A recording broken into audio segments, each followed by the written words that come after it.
I don't have to tell you. I was never really good at defensive.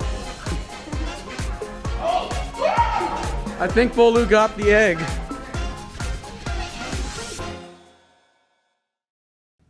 Hello, Brownsburg High School. Thanks for watching BHS TV. Today is Friday, April 7th. I'm Ben Walsh. And I'm Kylie Rutledge, and here's what's going on at BHS.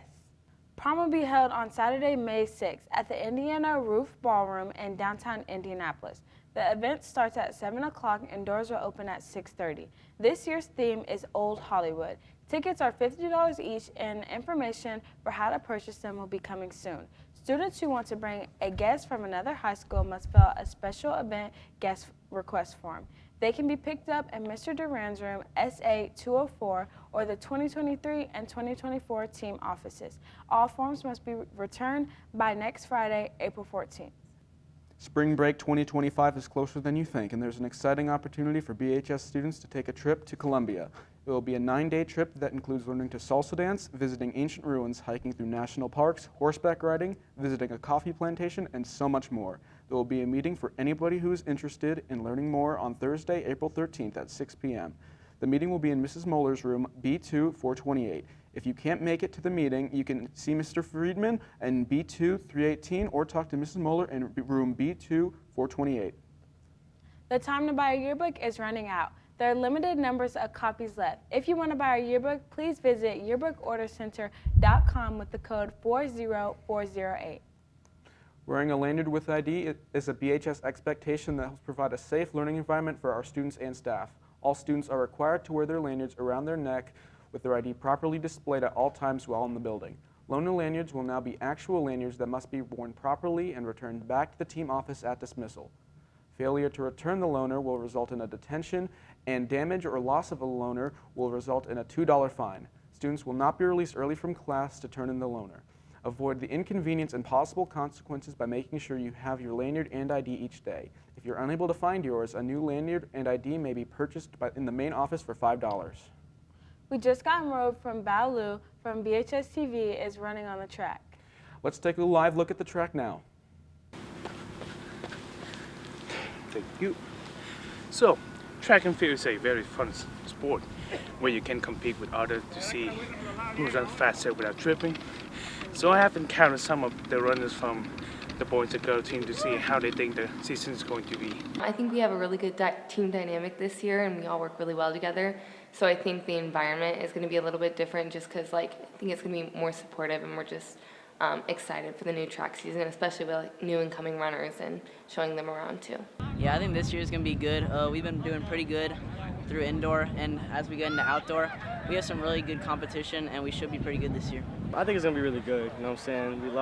Last year we lost John and Hayden, all them guys, some on the girls' side, but this year we've seen some guys stepping up, Josh, Dominic, a lot of guys just coming out to the light, and fast guys, long distance guys, jumping guys, so I think it's doing pretty good. They're going to make a really good run at state this year. Advice for the newcomers, sleep. Sleep is a big part of it, and then stretching a lot. If you're not loose, you may not run a good time, but if you loose, you will for sure run a good time and good sleep. And also, work hard every day. It's hard trying to be out here every day, pushing your body and stuff like that, so definitely got to push yourself every day, but also recover good. I would tell them to listen to your coach, follow them on what they say, and also do what feels good, and work with your teammates too, because it's all part of a team.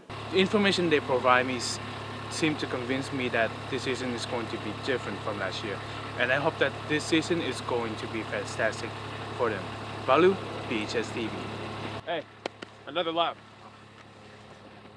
Great story, but why was he running on the track? No one knows why Bao does what he does. Now it's time for sports. Hey Claire, what do you have for us today? Hey guys, despite some bad weather this week, we were still able to get some sporting events in this week. Last night, it was the baseball team who was back in action for the Dogs. The team traveled to Hamilton Southeastern to open up HCC conference action. In a close game that was scoreless until the 5th inning, the Dogs were unable to cross home plate and ended up losing 1-0. Nathan Walsh hit a deep double in the 6th inning to keep things interesting, but the Dogs were not able to convert it into a run. The freshman baseball team hosted Hamilton Southeastern last night, but came up short 7-3. Jackson Lampert pitched 3 3rd innings, only giving up 4 hits and 3 strikeouts. Dawson McNerney pitched 2 3rd innings and gave up 0 hits and 0 runs. Vince Painter hit a 2 RBI double and stole 2 bases. Let's take a quick look at the upcoming sports schedule for our spring athletes. The track and field teams will host Speedway and Southport next Tuesday. The softball team will continue their season tomorrow when they host the Brownsburg Round Robin. The baseball team will be back in action tonight, hosting Hamilton Southeastern. The boys golf team is preparing for the start of their season this Saturday when they host the Brownsburg Invitational at West Chase. The girls tennis team is just a few days away for their first match when they host Franklin Central next Monday. And the unified track and field team will get their regular season started next Thursday, hosting Ben Davis and Warren Central. Good luck to everybody competing. The boys club volleyball team had an exciting 5-set thrower last night and won 3-2 against Indy Genesis. Aaron Henney had 13 kills and 5 aces. Connor Duke had 9 kills and 17 assists. Dimitri Crudup had 9 kills. Michael Fennell had 3 aces and 17 assists. The team now has a record of 6-2 and has a doubleheader tomorrow at Chittard. Good luck. That's it for sports today. Back over to you. Thanks, Claire. Now let's check in with Bolu for a look at the weekend weather forecast. Hey guys, we're going to see a pretty significant warm-up this weekend in Brownsburg. Today, the high is 58 with a low of 34, and it will be pretty cloudy all day long with some slight gust wind. Saturday, the high is 63 with a low of 38, and it will be again pretty cloudy, but no real trend of precipitation. And on Sunday, the high is 65 with a low of 39, and it will be pretty sunny with just a cloud in the sky. Next week, we're going to be looking at the temperature in the 70s by Tuesday and potentially into the 80s by the end of the week. Back over to you guys. Thanks, Paulo. That's all we got for you today, BHS. Thanks for watching. Have a great weekend, and we'll see you on Monday.